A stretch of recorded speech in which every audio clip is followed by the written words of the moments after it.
Bonjour à tous pour cette nouvelle vidéo consacrée sur la stratégie omnicanal.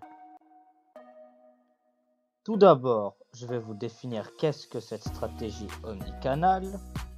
Deuxièmement, nous allons voir le contexte historique et comment est-ce que l'idée d'omnicanal a pu apparaître.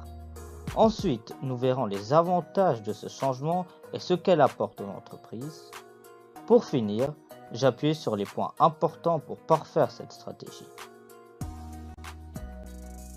Pour la définition, la stratégie omnicanal regroupe l'ensemble des canaux de distribution, tels que les magasins, les sites internet, les réseaux sociaux, le téléphone et les catalogues.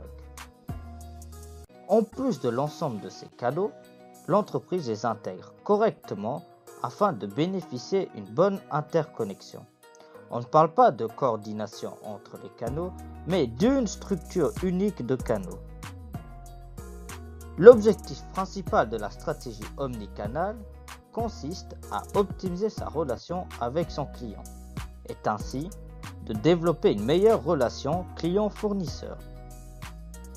Par conséquent, on dit que l'entreprise a une vue de ses clients à 360 degrés. Jusqu'aux années 90, la distribution s'effectuait principalement à l'aide d'un point de vente physique, c'est-à-dire les magasins, ou elle pouvait aussi s'effectuer par catalogue grâce à l'intermédiaire d'une commande par téléphone ou courrier. De plus, quelques entreprises ont proposé la vente en ligne au début de ces années-là, mais on parlera réellement de canal de vente par Internet qu'avec la création de la société mondialement connue qu'est Amazon en 1997. Néanmoins, la création de l'omnicanal ne viendra qu'en 2003 avec l'entreprise Best Buy, qui placera son client au centre de sa stratégie et proposera une optimisation de ses magasins et sites internet tout en créant un service après-vente pour les besoins de celui-ci. Cette société américaine de vente de matériel électronique au grand public se présentait surtout aux États-Unis et au Canada à cette époque. En ce qui concerne des avantages de la stratégie omnicanal, tout d'abord, on peut constater qu'il y a une réelle création de valeur qui permet aux consommateurs d'avoir une plus grande liberté sur la plateforme auquel l'achat s'effectuera.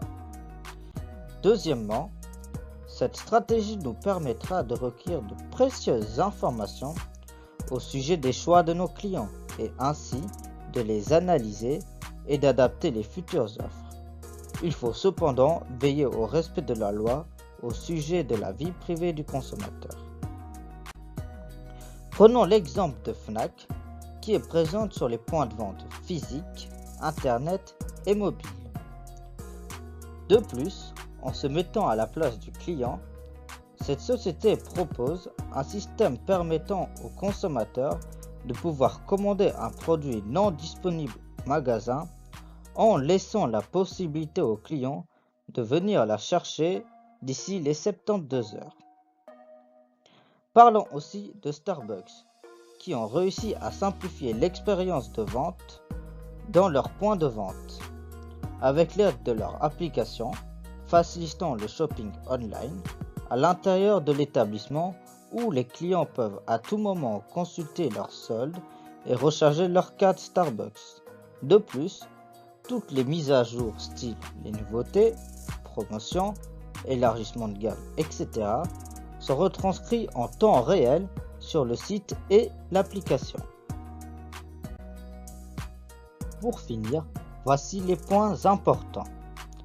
Malgré les avantages cités auparavant, la stratégie omnicanal n'est pas simple à mettre en place. Elle demande une bonne structure organisationnelle qui puisse être efficace et coordonnée entre les différents canaux de l'entreprise. Il est aussi primordial d'augmenter sa performance économique, mais aussi commerciale. Dernièrement, une grande partie de l'efficacité de cette stratégie est liée à une logistique harmonisée et homogène. Donc un système informatique performant et pouvant stocker et analyser les différentes informations du client.